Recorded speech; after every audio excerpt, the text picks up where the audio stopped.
Why does the world today look the other way? And this is why they hate Miles Guo. And trust me, they hate him. Miles Guo coming to the West was an inflection point. Nobody in the West talked about the Chinese Communist Party and identified the Chinese Communist Party as the problem. Nobody identified the slavery of Lao Beijing as a crime against humanity, because it's easy to be quiet, because people are making a lot of money. It was Miles Guo that came to the West. In Miles Guo's videos where he called out the hypocrisy of supposedly communist leaders who are the wealthiest families on earth. And they're the wealthiest families without creating anything.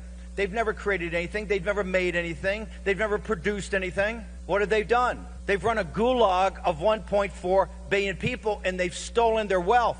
And Miles Guo didn't have to do this. He was a billionaire many times over. He could have done anything he wanted in the world, lived anywhere he wanted in the world, partied. He didn't need to do any of this. None of it.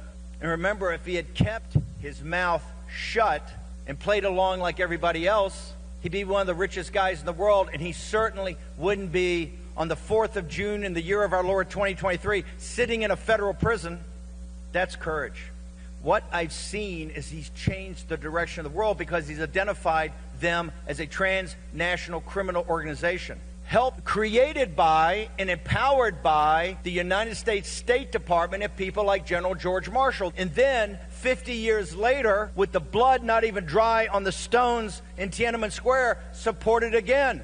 What Miles Guo did is historic because he bifurcated the Chinese people from the Chinese Communist Party, and we know that they hated that. He said, this is not the Chinese people. There's only 92 million Chinese communists, and they're not even that effective. It's just a handful of factions and families that take the wealth because it's a totalitarian state, by the way, of which you've helped build with your capital and your technology and looking the other way.